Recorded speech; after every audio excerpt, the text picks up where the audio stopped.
Hello dear students, welcome to Career Planet. So how are you all? I hope you all are doing well and staying safe. Myself Dr. Arpita Ojha, your biology teacher. तो हम CBSE class 10th जो है उसका science subject के chapter 6 को discuss कर रहे थे। चैप्टर 6 लाइफ प्रोसेस का हमने पार्ट 1 वीडियो कंप्लीट किया था। अब हम नेक्स्ट वीडियो की तरफ हैं। तो इस वीडियो में हम जो हमारा चैप्टर 6 लाइफ प्रोसेस है उसमें फोटोसिंथेसिस टॉपिक को अच्छे से एक्सप्लेन करेंगे। इससे प्रीवियस वीडियो में भी हमने फोटोसिंथेसिस को पढ़ा था। तो देखिए, हमने फोटोसिंथेसिस के सारे स्टेप्स देखे थे, डेफिनेशन देखी थी एंड इक्वेशन देखी थी। अब हम इसके आगे कंटिन्यू करते हैं। तो फोटोसिंथेसिस जो होता है, हमने देखा था जो प्लांट है हमारा वो वाटर को एब्जॉर्ब करता है, कार्बन डाइऑक्साइड को एनवायरमेंट से लेता है। In the presence of sunlight वो किसका फॉर्मेशन करते हैं? फूड का फॉर्मेशन करते हैं। इतना कुछ हमने फोटोसिंथेसिस के बारे में पढ़ा था।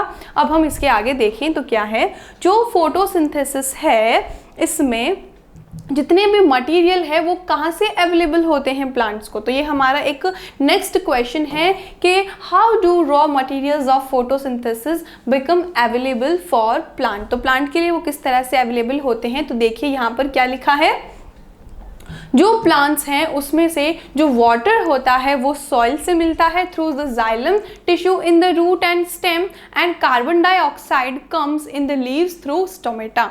और जो कार्बन डाइऑक्साइड होती है वो लीव्स में स्टोमेटा के थ्रू आती है। सॉइल से वाटर आएगा एंड स्टोमेटा से कार्बन डाइऑक्साइड अंदर आएगी, and carbon dioxide water in the presence of sunlight क्या करते हैं? फोटोसिंथेसिस करते हैं। ओके, अगर आपने इससे पहले वाला वीडियो नहीं देखा है तो वो देख लीजिए ताकि आप इस वीडियो को अच्छे से समझ पाएंगे। ओके, देन नेक्स्ट है साइट ऑफ फोटोसिंथेसिस। फोटोसिंथेसिस की साइट क्या है? तो जो हमारे ग्रीन प्लांट्स हैं, ग्रीन प्लांट्स की जो लीव्स होती हैं, लीव की जो सेल्स होती हैं, उन सेल्स के अंदर एक सेल ऑर्गेनेली क्लोरोप्लास्ट प्रेजेंट होता है। अब ये क्लोरोप्लास्ट क्या करता है? इस क्लोरोप्लास्ट में क्लोरोफिल नाम का एक ग्रीन पिगमेंट प्रेजेंट होता है, and this green pigment is the responsible for photosynthesis. This is the main site for photosynthesis. Is that clear? Okay, so हमें ये पॉइंट क्लियर हो गया। साइट ऑफ फोटोसिंथेसिस, क्लोरोप्लास्ट जो है उसमें जो क्लोरोफिल ग्रीन पिगमेंट है वो है हमारा साइट ऑफ फोटोसिंथेसिस। अब फोटोसिंथेसिस में क्या क्या इवेंट्स जो हैं हमें देखने को मिलते हैं। तो क्या इवेंट्स हैं? तो हम देखते हैं। सबसे पहले first is absorption of light energy. First event क्या होता है? लाइट एनर्जी का हम क्या करेंगे? एब्जॉर्प्शन करेंगे। उसके बाद में नेक्स्ट किसकी हेल्प से होता है लाइट एनर्जी का एब्जॉर्प्शन? क्लोरोफिल जो है वो एब्जॉर्प्शन करता है लाइट एनर्जी का। फिर आता है कन्वर्जन। कन्वर्जन होता है किसका? ये हम पहले भी पढ़ चुके हैं। लाइट एनर्जी का केमिकल एनर्जी में कन्वर्जन होता है, एंड उसी के साथ splitting of water into hydrogen and oxygen. जो हमारा वाटर है वो स्प्लिट हो जाता है, ये मैंने आपको पहले भी समझाया था। वो स्प्लिट होता है और क्या बनाता है? हाइड्रोजन एंड ऑक्सीजन का फॉर्मेशन करता है। तो जो हमारा वाटर है ये वाटर किस में कन्वर्ट हो रहा है? हाइड्रोजन एंड ऑक्सीजन में। जब ये हाइड्रोजन एंड ऑक्सीजन में कन्वर्ट होता है तो इसका जो ऑक्सीजन है वो एनवायरनमेंट में लिबरेट कर देंगे, और ये हाइड्रोजन है ये क्या करेगा? ये रिडक्शन करेगा कार्बन डाइऑक्साइड का। तो नेक्स्ट पॉइंट हमें क्या कह रहा है? Reduction of carbon dioxide in the form of carbohydrate. Then हमारा फोर्थ पॉइंट क्या कहता है इवेंट्स में कि sunlight activate chlorophyll which leads to splitting of the water molecule. तो हमारा क्लोरोफिल किसकी वजह से एक्टिवेट हुआ? सनलाइट ने उसको एक्टिवेट किया, जिससे क्या हुआ? वाटर का स्प्लिटिंग हुआ। वाटर के स्प्लिटिंग से जो हाइड्रोजन रिलीज हुई, the hydrogen released by the splitting of water molecule is utilized by the reduction is utilize for the reduction of carbon dioxide. ये जो हाइड्रोजन मिली है ये हमने आपको बताया किसकी फॉर्म में यूज़ की जाती है? एक रिड्यूसिंग एजेंट के फॉर्म में, यानी रिडक्शन करवाती है किसका? कार्बन डाइऑक्साइड का। क्या फॉर्मेशन होता है उससे हमारे कार्बोहाइड्रेट का फॉर्मेशन होता है। क्लियर? नेक्स्ट जो हमारी ऑक्सीजन है वो as a by product use होती है। इससे प्रीवियस वीडियो में हमने बताया था ये बात आपको अच्छे से कि जो हमारा ऑक्सीजन होता है ये क्या है? एक बाय प्रोडक्ट है फोटोसिंथेसिस का, जिसको एनवायरमेंट में रिलीज आउट कर दिया जाता है। ओके, देन नेक्स्ट पॉइंट आता है कि carbohydrate is subsequently converted into the starch, तो ये हमारा जो कार्बोहाइड्रेट बना था ये स्टार्च के फॉर्म में कन्वर्ट करते हैं एंड फिर क्या किया जाता है, इस स्टार्च को स्टोर कर दिया जाता है लीव्स के अंदर। The splitting of the water molecule is the part of the light reaction. Yes, photosynthesis जो होती है दो पार्ट में डिवाइड है, light reaction and dark reaction. जो सारे स्टेप्स जो हैं लाइट के प्रेजेंस में होते हैं उन्हें हम लाइट रिएक्शन कहते हैं, और जो लाइट के प्रेजेंस में नहीं होते उन्हें हम डार्क रिएक्शन कहते हैं। क्लियर? तो इस तरह से फोटोसिंथेसिस के सारे इवेंट्स देखे जाते हैं। अब हमारा अगला पॉइंट आता है, क्या सिग्निफिकेंस है फोटोसिंथेसिस का, क्या कोई इंपॉर्टेंस है बहुत ज़्यादा फोटोसिंथेसिस की? तो देखिए यहाँ पर 3 पॉइंट्स लिखे हैं। These points are explaining why photosynthesis is important और इसकी क्या क्या सिग्निफिकेंस है। तो first is photosynthesis is the main way through which solar energy is made available for the different living beings। ये पॉइंट हमें क्या कह रहा है, देखिए ध्यान से सुनिए। हमारी जो अर्थ है, इस अर्थ पर ओनली ग्रीन प्लांट्स ही हैं जो क्या करते हैं, जो सनलाइट आ रही है, जो सोलर एनर्जी आ रही है, उस सोलर एनर्जी की हेल्प से फूड बनाते हैं, बिकॉज दे आर ऑटोट्रॉप्स। हमने पढ़ा था इसे प्रीवियस वीडियो में। जो प्लांट्स होते हैं वो ऑटोट्रॉप्स हैं, वो अपना जो फूड है खुद प्रोवाइड करते हैं और दूसरे पे डिपेंड नहीं करते। बट प्लांट्स के अलावा जो बाकी ऑर्गेनिजम्स हैं वो प्लांट पे डिपेंड करते हैं, कुछ डायरेक्टली और कुछ इनडायरेक्टली प्लांट्स पे वो क्या करते हैं, डिपेंड करते हैं। Point clear? ओके, तो इस वजह से जो हमारे ग्रीन प्लांट्स हैं ये क्या करते हैं, सनलाइट की हेल्प से फोटोसिंथेसिस करते हैं। तो सोलर एनर्जी को अगर किसी दूसरे ऑर्गेनिज्म को देना है तो बीच में मीडियम कौन है, प्लांट है, क्योंकि प्लांट ने ही उस सोलर एनर्जी को ट्रैप किया था एंड फूड बनाया था। तो अगर कोई दूसरा ऑर्गेनिज्म उस पर डिपेंड करेगा तो वो क्या करेगा, सनलाइट किसके थ्रू ले रहा है, सोलर एनर्जी को किसके थ्रू कंज्यूम कर रहा है, प्लांट के थ्रू कर रहा है। तो ये पॉइंट बिल्कुल सही है कि photosynthesis is the main way through which solar energy is made available for different living beings, right? Second is green plants are the main producer of food in the ecosystem। हमारे ecosystem में एक green plants ही ऐसे हैं जो कि main food producer हैं, and all the other organism जो कि हैं डायरेक्टली एंड इनडायरेक्टली डिपेंड करते हैं हमारे ग्रीन प्लांट्स पर। Okay, and the third point क्या है, the process of photosynthesis also helps in maintaining the balance of carbon dioxide and oxygen in the air. Third point हमें क्या कहना चाहता है कि फोटोसिंथेसिस की हेल्प से आपको पता है ऑक्सीजन लिबरेट होती है एंड कार्बन डाइऑक्साइड को कंज्यूम किया जाता है बाय प्लांट्स। तो हम हैं ह्यूमन बींग्स क्या करते हैं, रेस्पायरेशन प्रोसेस के लिए कार्बन डाइऑक्साइड को रिलीज करते हैं एंड ऑक्सीजन को कंज्यूम करते हैं। Point clear? तो इस वजह से क्या होता है, एनवायरनमेंट में बैलेंस ना बिगड़ जाए, इसलिए फोटोसिंथेसिस की हेल्प से कार्बन डाइऑक्साइड को लिया जाता है एंड ऑक्सीजन को एनवायरनमेंट में रिलीज किया जाता है, जिससे एक बैलेंसिंग कंडीशन बनी रहती है। तो इस तरह से हमने ये सिग्निफिकेंस देखे हैं फोटोसिंथेसिस के। क्लियर? ओके, अब हम चलते हैं। हमने देखा कि फोटोसिंथेसिस जो है वो कार्बन डाइऑक्साइड एंड वाटर की हेल्प से होता है, सनलाइट के प्रेजेंस में होता है, और हमने साइट ऑफ फोटोसिंथेसिस देखा तो वहाँ लिखा था क्लोरोप्लास्ट। तो क्लोरोप्लास्ट में क्या होता है, क्लोरोफिल नाम का ग्रीन पिगमेंट प्रेजेंट होता है। ओके, तो ये जो ग्रीन पिगमेंट है ये क्या है, तो chlorophyll are the green pigment present in the leaves if we observe the cross section of a leaf under the microscope। देखिए ये एक लीफ है, मान लीजिए इसकी हमने क्रॉस सेक्शन देखा तो लीफ का upper side and lower side, तो जो अपर साइड होती है वो upper epidermis and lower epidermis कहलाती है, उसके बीच में लीव्स की सेल्स हमें देखने को मिलती है। तो ये जो जितने भी स्ट्रक्चर बनाए हैं ये माइक्रोस्कोपिक स्ट्रक्चर हैं लीफ के, जिससे हमें क्लोरोप्लास्ट एंड क्लोरोफिल दिखाई देते हैं। So we can see cells containing green dot like structure called chloroplast which contain chlorophyll। तो ये एक हमें सेल दिखाई गई है, ये हमारी प्लांट सेल है। इस प्लांट सेल के अंदर ग्रीन डॉटेड स्ट्रक्चर दिखाई दे रहा है जो कि क्लोरोप्लास्ट है, जिसमें ग्रीन पिगमेंट क्लोरोफिल प्रेजेंट होता है। ओके, और ये अलग से क्लोरोप्लास्ट का स्ट्रक्चर बनाया है, काफ़ी डिटेल्ड स्ट्रक्चर है जो कि हमें क्लोरोफिल को अच्छे से समझाता है। ओके, तो यहाँ पर देखिए एक माइक्रोस्कोपिक स्ट्रक्चर है। इस स्ट्रक्चर में हमें क्या देखने को मिल रहा है, जो लीफ की अपर साइड होती है वो अपर एपिडर्मिस कहलाती है और जो लोअर साइड होती है वो लोअर एपिडर्मिस कहलाती है। Okay, outermost covering is known as epidermis, right? Okay, तो ये जो एपिडर्मिस है ये किससे कवर्ड रहती है? ये वैक्स क्यूटिकल से कवर्ड रहती है। ये क्या किससे कवर्ड रहती है?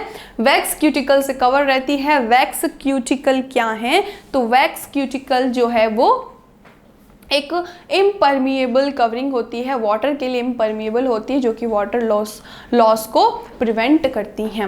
अब नीचे देखिए जो लोअर एपिडर्मिस है इसके अंदर यहाँ पर क्यूटिकल भी नहीं प्रेजेंट है और एक टाइनी होल प्रेजेंट है। These tiny holes are known as stomata and ये टाइनी होल्स जो हैं ये गार्ड सेल से कंपेन्ड है। ओके, इसके चारों ओर क्या प्रेजेंट है? गार्ड सेल प्रेजेंट है। तो हमने upper epidermis and lower epidermis के बीच के अंदर जो सेल्स हैं ये देखी हैं। इन सेल्स को हम क्या कहते हैं? Mesophyll cell. Okay, palisade mesophyll cell and spongy mesophyll cell. ये जो मीजोफिल सेल्स होती हैं इनके बीच में एयर स्पेस प्रेजेंट होते हैं और आप सारी मीजोफिल सेल्स के अंदर ग्रीन डॉटेड स्ट्रक्चर देख सकते हैं। These green dotted structure are chloroplast. Okay, ये क्लोरोप्लास्ट होती हैं। इनको और डिटेल से समझते हैं। ये जो हमने सेल्स देखी थी मीजोफिल सेल, इसमें से एक मीजोफिल सेल को यहाँ पर ड्रॉ किया गया है। इस मीजोफिल सेल को अगर हम अच्छे से इसका स्ट्रक्चर देखें तो इसकी आउटर मोस्ट कवरिंग होती है सेल्यूलोज की बनी सेल वॉल। ओके, देन इसके अंदर आती है सेल मेम्ब्रेन। क्लियर? ये क्या प्रेजेंट है? इसके अंदर सेल मेम्ब्रेन प्रेजेंट है एंड ग्रीन डॉटेड स्ट्रक्चर दिखाई दे रहे हैं एंड दीज स्ट्रक्चर आर हमारे क्लोरोप्लास्ट। इन क्लोरोप्लास्ट के अंदर छोटे छोटे क्लोरोफिल्स कुछ इस तरह से प्रेजेंट होते हैं। क्लियर है? पॉइंट समझ में आया आपको? एंड इन क्लोरोप्लास्ट के बाद हमें वैक्यूल दिखाई दे रही है जो कि स्टोरेज का फंक्शन करती है एंड साइड में छोटा सा न्यूक्लियस है। इसके अलावा जो भी रेस्ट लिक्विड स्ट्रक्चर होता है वो क्या कहलाता है? साइटोप्लाज्म कहलाता है। तो इस तरह से ये हमारी मीजोफिल सेल जो हैं वो दिखाई देती है। आई होप आपको क्लियर हुआ होगा क्या साइट है हमारे फोटोसिंथेसिस की। तो इस साइट पर फोटोसिंथेसिस होता है। क्लियर? अब हम देखें हमारा जो क्लोरोप्लास्ट है वो किस तरह से दिखाई देता है। तो हमने क्या देखा? लीफ का माइक्रोस्कोपिक स्ट्रक्चर देखा। लीफ में हमने मीजोफिल का स्ट्रक्चर देखा। मीजोफिल में जो क्लोरोप्लास्ट था अब हम उसका स्ट्रक्चर देख रहे हैं। क्लियर?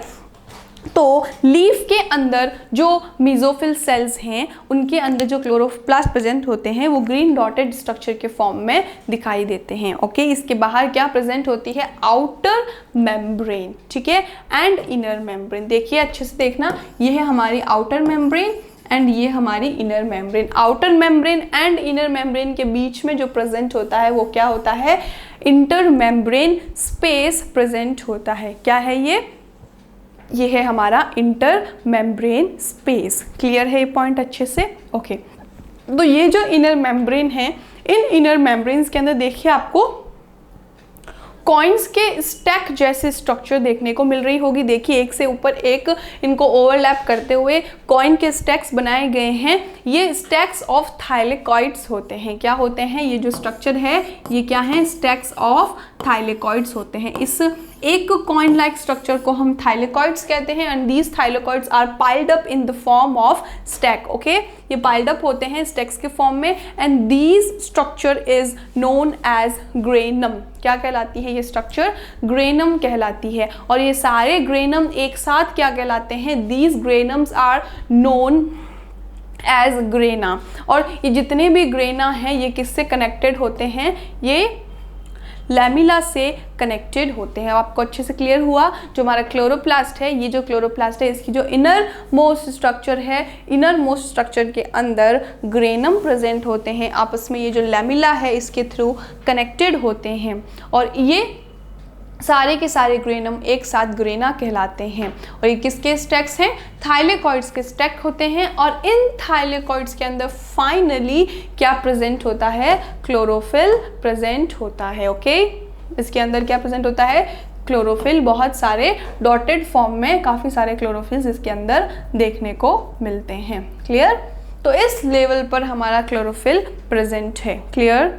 ओके, तो हमने ये सारा अच्छे से समझा, फोटोसिंथेसिस को अच्छे से हमने देखा एंड क्लोरोफिल के स्ट्रक्चर को हमने अच्छे से स्टडी किया।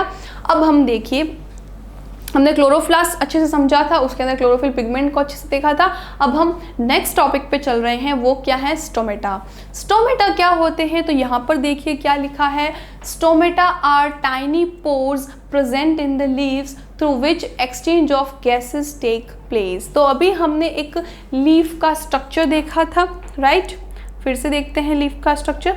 ये जो लीफ थी इसके अंदर टाइनी पोर्स प्रेजेंट थे, जहाँ से क्यूटिकल भी नहीं थी और सेल्स भी नहीं प्रेजेंट थी, वहाँ पर क्या था, टाइनी पोर प्रेजेंट था, उसे हम क्या कहते हैं, स्टोमेटा कहते हैं। ओके, तो ये जो स्टोमेटा है, these are the tiny pores present in the leaves through which exchange of gases take place. उसकी वजह से क्या होता है, गैसियस एक्सचेंज होता है। Each stomata has a pair of guard cell. सारे के सारे स्टोमेटा के पास गार्ड सेल्स प्रेजेंट होती हैं। तो देखिए ये जो लीफ है, इसका माइक्रोस्कोपिक स्ट्रक्चर, इसमें छोटे छोटे क्या दिखाई दे रहे हैं, हमें स्टोमेटास दिखाई दे रहे हैं। ये रहे स्टोमेटा। इन स्टोमेटा के पास गार्ड सेल्स होती हैं। अगर इसका डायग्रामेटिक रिप्रेजेंटेशन देखें तो वो कुछ इस तरह से हमें दिखाई देगा। तो देखो ये सेंटर में ये जो स्ट्रक्चर आपको देखने को मिल रही है, दिस इज स्टोमेटा का पोर। ओके, ये जो पोर है अभी ये ओपन है। ओके, और इस स्ट्रक्चर में ये पोर जो है ये क्या हो चुका है, क्लोज हो चुका है। तो ये जो आपको ग्रीन स्ट्रक्चर दिखाई दे रहा है, दिस इज गार्ड सेल। तो अब आपको क्लियर हुआ जो हमारे स्टोमेटा होते हैं वो किससे कवर्ड रहते हैं, गार्ड सेल से कवर रहते हैं। Each stomata has a pair of guard cell. इनके पास एक पेयर के फॉर्म में क्या प्रेजेंट होती है, गार्ड सेल प्रेजेंट होती है, which control the opening and closing of the stomatal pore, जो कि क्या करती है, स्टोमेटल पोर्स की ओपनिंग एंड क्लोजिंग के लिए रिस्पॉन्सिबल होती है। Okay, when water enters the guard cell it swell and the pore opens. तो अब आपको ये पॉइंट क्लियर हुआ कि yes we know what is stomata. देखिए इंपॉर्टेंट क्वेश्चन एग्जाम में इस पर शॉर्ट नोट पूछा जाता है, आपको अच्छे से पता होना चाहिए व्हाट इज स्टोमेटा। और स्टोमेटा के बारे में आपको पूरी की पूरी सारी थ्योरी लिखनी है एंड इसका स्ट्रक्चर ड्रॉ करना है। तो स्टोमेटा के लिए क्या लिखेंगे हम, these are the tiny pores, जो कि किससे पेयर्ड अप रहते हैं, it has a pair of guard cell which control opening and closing of stomata। Exam में ये क्वेश्चन पूछा गया है, what is the function of guard cell। Guard cell का फंक्शन क्या होता है, तो ये opening and closing of stomata में हेल्प करता है। अब देखिए नई टर्म हमारे पास आई, opening and closing of stomata. ये क्या होता है, स्टोमेटा का ओपन होना क्यों ज़रूरी है और ये क्लोज क्यों होता है। तो स्टोमेटा के लिए हमने देखा था, these are helpful for exchange of gases and water vapour. ठीक है, तो ये गैसेस एक्सचेंज इसका मेन फंक्शन है। गैसेस एक्सचेंज के लिए स्टोमेटा बनाए हैं हमारे प्लांट के स्ट्रक्चर के अंदर। तो ये जो स्टोमेटा है जब ये क्लोज हो जाएंगे तो gases exchange and water vapour जो है उसका एक्सचेंज नहीं होगा, और जब ये स्टोमेटा खुल जाएंगे देन गैसेस एक्सचेंज होगा। Point clear. ओके, तो इसके लिए कौन रिस्पॉन्सिबल होती है, गार्ड सेल रिस्पॉन्सिबल होती है। तो गार्ड सेल में ऐसा क्या देखने को मिलता है, when water enter the guard cell, जब ये जो हमारी गार्ड सेल है इसमें वाटर एंटर करता है तो वाटर एंटर करने की वजह से गार्ड सेल स्वेल अप हो जाती हैं। ओके, इसमें स्वेलिंग हो जाती है and the pore get open, और हमारे पोर जो हैं वो ओपन हो जाते हैं। And when the guard cell lose water, जब गार्ड सेल जो है इससे वाटर रिलीज हो जाता है, इट श्रिंक, ये श्रिंक हो जाती है एंड द पोर क्लोजेज, और पोर्स जो हैं वो बंद हो जाते हैं। ओके, तो ये आपको नॉर्मल गार्ड सेल का स्ट्रक्चर देखने को मिल रहा है। एंड गार्ड सेल जो होती हैं इनके चारों और जो ये आपको ऑरेंज कलर की सेल्स दिखाई दे रही है, these are the epidermal cell. तो जैसे ही देखिए यहाँ पे H2 लिखा है, वाटर लिखा है, ये जो वाटर है ये एंटर करता है कहाँ पर, हमारी गार्ड सेल में। जब ये वाटर एंटर करता है तो गार्ड सेल स्वॉलन हो जाती हैं, फूल जाती हैं, और हमारे पोर्स जो हैं वो ओपन हो जाते हैं। और जब इनसे वाटर वापस बाहर चला जाएगा एपिडर्मल सेल में, एपिडर्मल सेल से वाटर आया था गार्ड सेल में और वहाँ से वो वापस जब चला जाएगा तो क्या हो जाएगी, हमारी जो गार्ड सेल है वो श्रिंक हो जाएंगी और स्टोमेटा क्लोज हो जाएंगे। ये देखिए सबसे इंपॉर्टेंट स्ट्रक्चर है, आपको ये स्ट्रक्चर साथ में ड्रॉ करना है। एग्जाम में जब पूछा जाएगा तो हम इसको भी अच्छे से मेंशन करेंगे। Clear. So water diffuses into guard cell which causes them to open. तो वाटर क्या करता है, गार्ड सेल को, वाटर गार्ड सेल को छोड़कर बाहर की तरफ अगर चला गया है तो उस वजह से क्या हो जाएगा, ये क्लोज हो जाएंगे, और जब वाटर गार्ड सेल के अंदर आता है डिफ्यूज होकर तब ये स्टोमेटा जो है ओपन हो जाते हैं। तो ये हमारा मैकेनिज्म रहता है स्टोमेटा ओपन एंड क्लोज होने का। Very very important question of life process. Okay, तो ये हमें अच्छे से क्लियर हो चुका है। हमने स्टोमेटा जो है इसका सरफेस व्यू भी देखा एंड क्रॉस सेक्शन भी देखा, और ये हमें कुछ इस तरह से देखने को मिलता है। ओके, अगर इसका और अच्छे से स्ट्रक्चर देखना हो तो देखिए इसको किस तरह से ड्रॉ किया गया है। सारा का सारा गार्ड सेल के ऊपर बताया है। ये जो गार्ड सेल होती है, अब इसके अंदर का स्ट्रक्चर हम देखें तो इसमें न्यूक्लियस प्रेजेंट होता है, क्लोरोप्लास्ट, ऑफ कोर्स हमने पहले भी बताया था गार्ड सेल में भी क्लोरोप्लास्ट प्रेजेंट होते हैं, इसमें वैक्यूल्स होती हैं एंड सेल वॉल प्रेजेंट होती हैं। ओके, अभी स्टोमेटा क्लोज हैं क्योंकि जो हमारी गार्ड सेल है इसमें से वाटर बाहर की तरफ निकल चुका है। ओके, तो ये श्रिंक हो चुकी है और इसके अंदर वाटर एंटर कर चुका है। वाटर एंटर करने की वजह से ये स्वेलन अप हो चुकी है एंड ये जो हमारे स्टोमेटा है वो ओपन हो चुके हैं। तो स्टोमेटा के पॉइंट हमें क्लियर हो गया। Stomata are the pores on the leaves that help in exchange of gases. They are mostly found on the underside of the leaf. Mostly हमने भी अभी डायग्राम में देखा था, ये जो लोअर साइड होती है वहाँ पर ये ज़्यादा प्रेजेंट होते हैं। Each stomata is guarded by guard cell, हमने देखा था, which control the opening and closing of the pore, जो कि ओपनिंग एंड क्लोजिंग का फंक्शन करती है। The water content of the guard cell is responsible for their function. और सारा का सारा फंक्शन किसकी वजह से हो रहा है, ओनली वाटर की वजह से हो रहा है। वाटर अगर होगा तो ये स्वोलन अप हो जाएगी, वाटर नहीं होगा तो ये श्रिंकन हो जाएगी। ओके, तो इस तरह से हमने स्टोमेटा को अच्छे से देख लिया। तो अब हमारी दो एक्टिविटीज़ आती हैं रिलेटेड टू फोटोसिंथेसिस। ओके, तो क्या एक्टिविटी है, तो यहाँ पे फर्स्ट एक्टिविटी क्या कह रही है, activity to show that chlorophyll is necessary for photosynthesis. तो हमने देखा था फोटोसिंथेसिस जो है इसके लिए क्या क्या इंपॉर्टेंट है, chlorophyll, carbon dioxide and water, ये एंड सनलाइट ऑफ कोर्स। तो ये जो हैं ये सबसे इंपॉर्टेंट फैक्टर्स हैं हमारे फोटोसिंथेसिस के। तो यहाँ पर हमें एक्टिविटी में ये शो करना है कि हमें प्रूव करना है कि chlorophyll is necessary for photosynthesis. तो इसके लिए हम क्या करेंगे, एक take a potted plant having variegated leaves. तो हम क्या कर रहे हैं, देखिए हमने एक प्लांट लिया, ओके, इस तरह से, और ये जो है इसके ऊपर क्या लगी हुई हैं, लीव्स लगी हुई हैं। इस प्लांट पर इस तरह से हमें क्या देखने को मिल रही है, लीव्स। ओके, चलो ये पॉइंट क्लियर हो गया। Keep it in the dark room for 3 days so that all the starch is used up. अब हम क्या करेंगे, इसको कहाँ पर रखेंगे, हम इसको डार्क रूम में रखेंगे जहाँ से इसका सारा जो स्टार्च है वो यूज़ हो जाएगा। Then keep it in the sunlight for 6 hours। अब हम क्या करेंगे, पहले हमने जब इसको डार्क रूम में रखा तो डार्क रूम में रखकर हम ये एज्यूम कर रहे हैं कि सारा स्टार्च यूज़ हो जाएगा, क्योंकि नया फोटोसिंथेसिस नहीं हुआ है। प्लांट सारा अपना बनाया फूड जो स्टार्च है खुद ही कंज्यूम कर लेगा। क्लियर पॉइंट समझ में आई? Okay, then keep it in the sunlight for 6 hours। अब हम इसको 6 hours के लिए क्या करेंगे, सनलाइट के अंदर रखेंगे। सनलाइट के अंदर रखा है तो हम ये एज्यूम कर रहे हैं कि इसमें फोटोसिंथेसिस होना चाहिए।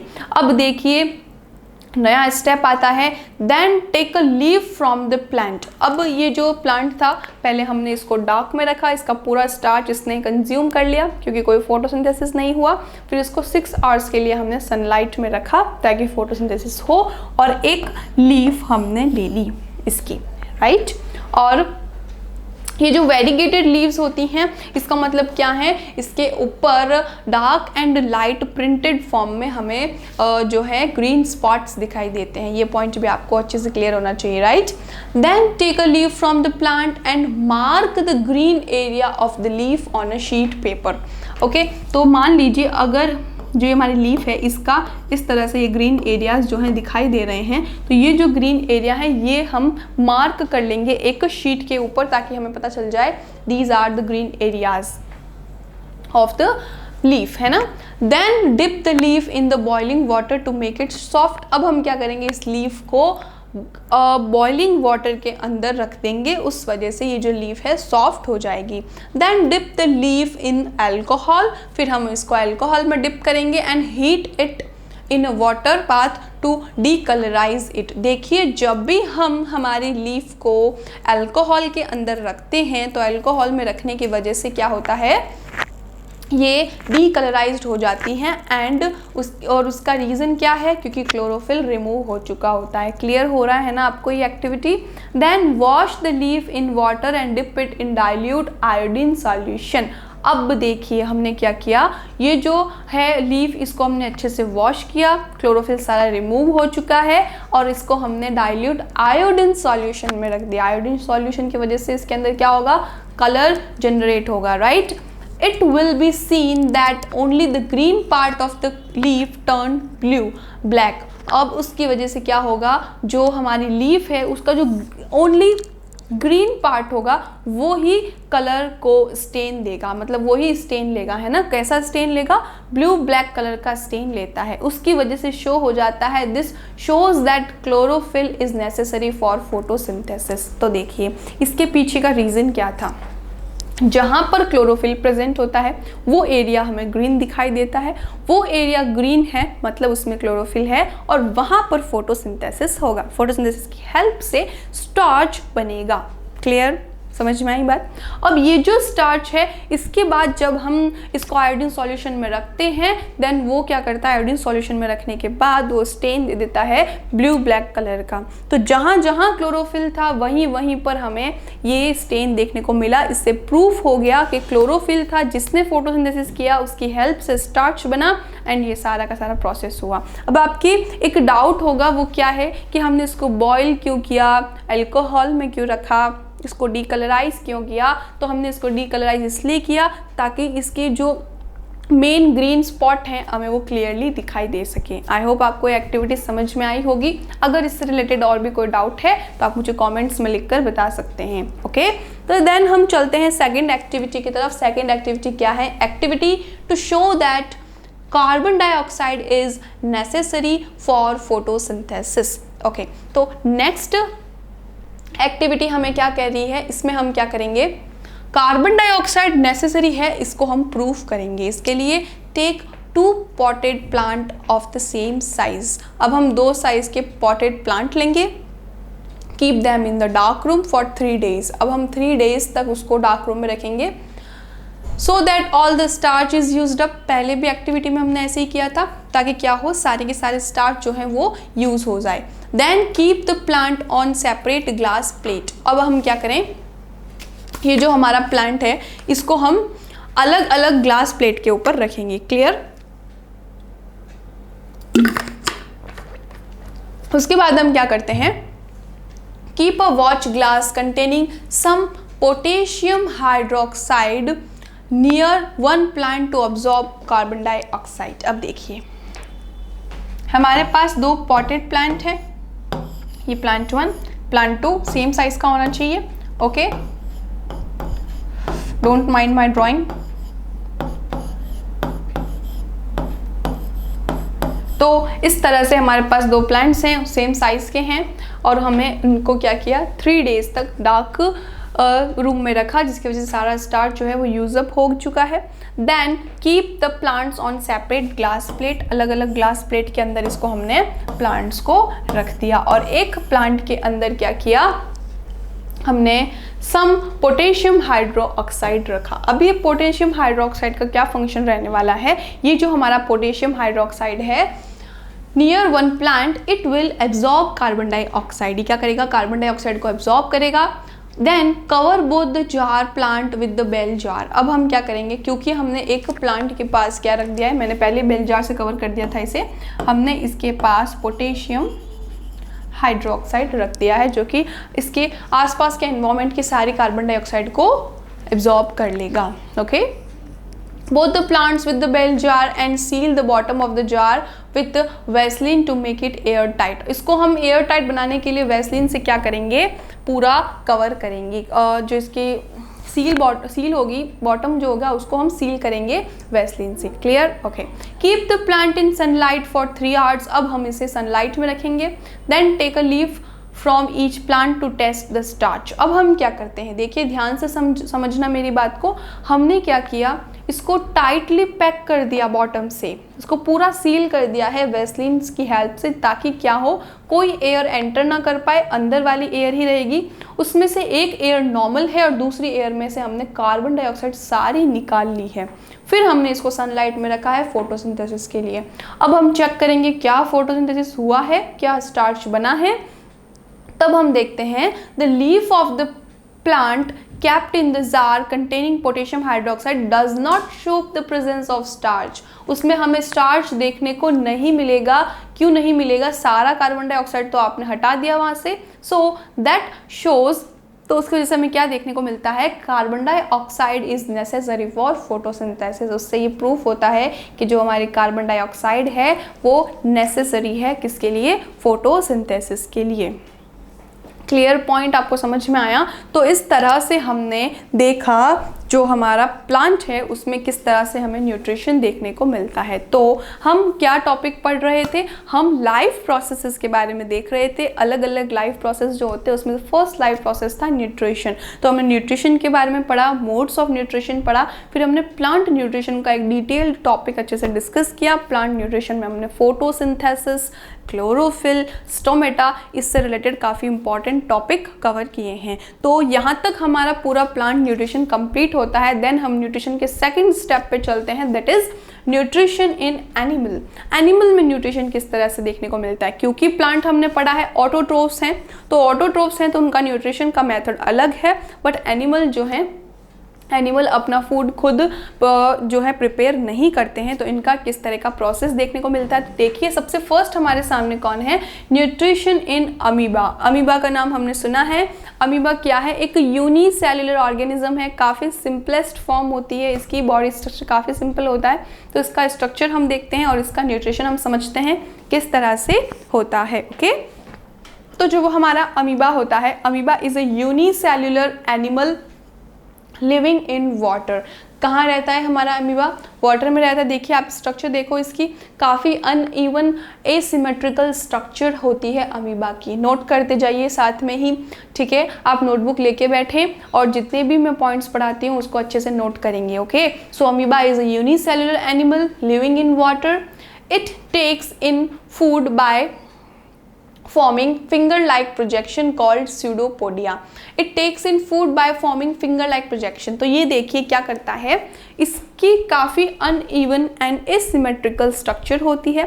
जब इसके पास कोई भी फूड मटेरियल आता है, तो देखिए ये हमारा अमीबा है, इस तरह से इसका स्ट्रक्चर आपको देखने को मिल रहा है। ये अमीबा है, इस अमीबा के पास ये फूड पार्टिकल देखने को मिला। इस फूड पार्टिकल के लिए ये एक फिंगर लाइक स्ट्रक्चर बनाता है इसके चारों ओर, जिसको हम स्यूडोपोडिया कहते हैं, और ये उसको कवर कर लेता है। ठीक है, देखिए अमीबा, फूड लाइक स्ट्रक्चर, इससे क्या निकले, स्यूडोपोडिया। स्यूडोपोडिया ने कवर कर लिया और एक फूड वैक्यूल बना दी, और इस फूड वैक्यूल का डाइजेशन हुआ एंड एसिमिलेशन हुआ, इंजेशन हुआ, और पूरा बॉडी से वापस इसने जो वेस्ट प्रोडक्ट के फॉर्म में था बाहर निकाल लिया। काफ़ी अच्छा स्ट्रक्चर है, आप इसको अच्छे से ड्रॉ करिए ताकि आपको ये पॉइंट क्लियर हो जाए। तो इस तरह से हमारे जो अमीबा है, अमीबा में न्यूट्रिशन देखने को मिलता है। तो हमने क्या पढ़ा, it takes in food by forming finger like projection. These finger like projection are known as pseudopodia and forms a food vacuole. हमने देखा डायग्राम में, इससे क्या बनता है, फूड वैक्यूल बनता है। Inside the food vacuole the food is digested and absorb. Food vacuole में क्या होता है, फूड का ये लोग डाइजेशन करते हैं एंड उसका एब्जॉर्प्शन करते हैं। The undigested food is then sent out through the surface of the cell. और ये जो अनडाइजेस्टेड फूड है, इसको क्या करते हैं, जो हमारे अमीबा की सेल स्ट्रक्चर है, इससे बाहर निकाल दिया जाता है। तो इस तरह से हमारा अमीबा का न्यूट्रिशन कंप्लीट होता है। ओके, तो हम देखिए एक और हमें स्ट्रक्चर देखने को मिल गया, काफ़ी क्लियर स्ट्रक्चर है ये। इसके अंदर ये अमीबा का न्यूक्लियस एंड ये फूड पार्टिकल देखने को मिला, स्यूडोपोडिया बने, फूड वैक्यूल बन गई, डाइजेशन एंड एब्जॉर्प्शन हुआ एंड वेस्ट प्रोडक्ट को बाहर निकाल दिया गया। तो amoeba feeds by holozoic mode of nutrition. Holozoic mode होता है अमीबा का, of course. It engulf the food. ये क्या करता है, अमीबा जो है फूड को एंगल्फ करता है and get enclosed in a food vacuole, और फूड वैक्यूल में वो फूड चला जाता है। The engulf food gets enclosed into the food vacuole. As the food vacuole passes through cytoplasm, जब cytoplasm में ये food vacuole जाती है, इसमें digestion, absorption and assimilation होता है। तीनों प्रोसेस होते हैं, क्या क्या है? digestion, absorption and assimilation. When the food vacuole opens to outside, egestion of the undigested food take place. उसके बाद में क्या होता है, जब ये food vacuole पूरे साइटोप्लाज्म में थी तब तो इसका डाइजेशन हुआ, एब्सॉर्प्शन हुआ एंड एसिमिलेशन हुआ, बट जब ये आउटसाइड की तरफ ओपन होती है तो उसकी वजह से क्या होता है, जो हमारा अनडाइजेस्टेड फूड है उसको इस तरह से बॉडी के बाहर निकाल दिया जाता है। तो यहाँ पे आपको 5 स्टेप्स याद रखने हैं। वो 5 स्टेप्स क्या हैं? सबसे पहले इंजेशन होता है, मतलब फूड का intake, then digestion, absorption, assimilation and egestion. Clear? इस तरह से हमारा जो अमीबा है इसके अंदर न्यूट्रिशन हमें देखने को मिलता है। उसके बाद देखिए अगला क्या आता है, न्यूट्रिशन इन पैरामीशियम। पैरामीशियम में किस तरह का न्यूट्रिशन देखने को मिलता है? तो ये देखिए पैरामीशियम का स्ट्रक्चर है, कुछ इस तरह से दिखाई देता है। ये भी हमारा यूनिसेल्युलर ऑर्गेनिज्म है और इसके अंदर हमें क्या देखने को मिलता है पैरामीशियम में? Paramecium also exhibit holozoic nutrition. ये भी होलोजोइक न्यूट्रिशन होता है क्योंकि ये बाहर से न्यूट्रिशन लेता है, खुद डेवलप नहीं करता है। However they have cilia that help them to engulf the food through the oval groove. अब इनके पास क्या होती है, ओवल ग्रूव प्रेजेंट होती है और इनके सीलिया होती है जो कि इनको हेल्प करती है फूड को एंगल्फ करने में। ओके, तो आपको ये स्ट्रक्चर देखने को मिल रही होगी इसके अंदर। तो ये हमारे पूरे पैरामीशियम के स्ट्रक्चर हैं। इसको जो ये फर्स्ट नंबर स्ट्रक्चर देखिए, इसको हम पेलिकल कहते हैं। इसका जो सेंटर पार्ट है ये न्यूक्लियस कहलाता है और इसके अंदर ये जो ग्रीन स्ट्रक्चर है, ये देखो क्लोरोप्लास्ट लिखा है इसके अंदर। यस, क्लोरोप्लास्ट रिप्रेजेंट होता है। ये सर्टेन कंडीशंस के अंदर क्लोरोप्लास्ट भी इसके अंदर यूज आता है इन द फॉर्म ऑफ फूड। ठीक है, for the formation of food. Fourth structure जो है देखिए आपको दिख रही है, ये फ्लैजिला होती है और इसे हम क्या कहते हैं, आई स्पॉट है जो कि फोटो सेंसिटिव होती है। ओके, फोटो सेंसिटिव होती है आई स्पॉट, हम इसे अच्छे से लर्न करेंगे। एंड जो 6 चीज़ है वो क्या है, कॉन्ट्रैक्टाइल वैक्यूल होती है। तो इस तरह से ही हमें पैरामीशियम देखने को मिलता है। Okay, a food vacuole is created to enclosing the food, same process, it moves to the cytoplasm, फिर से same process and the process is called cyclosis. तो जब भी कभी हमारी फूड वैक्यूल जो है वो साइटोप्लाज्म में रन करती है तो उसे हम साइक्लोसिस कहते हैं। Food digested in the food vacuole is absorbed bye cytoplasm. Cytoplasm में सारा फूड एब्जॉर्ब हो जाएगा। अनडाइजेस्टेड फूड जो है टाइनी पोर, जिसे हम एनल पोर कहते हैं, उससे रिलीज आउट कर दिया जाता है। तो इस तरह से हमारा पैरामीशियम जो है उसमें न्यूट्रिशन देखने को मिलता है। तो हमने जो प्लांट न्यूट्रिशन था उसे कंप्लीट किया और एनिमल न्यूट्रिशन में हमने अमीबा एंड पैरामीशियम में न्यूट्रिशन देखा। इससे नेक्स्ट जो वीडियो आएगा उसमें हम जो ह्यूमन बीइंग है इसमें न्यूट्रिशन को देखेंगे। काफ़ी इंपॉर्टेंट क्लास रहने वाली है। तो अगर स्टूडेंट्स आपको क्लास अच्छे से समझ में आई है, दोस्तों के साथ शेयर कीजिए, लाइक कीजिए। कोई भी डाउट हो कमेंट्स में लिख के बताइए। मैं मिलूंगी अगले वीडियो में, तब तक के लिए पढ़ते रहिए। Thank you.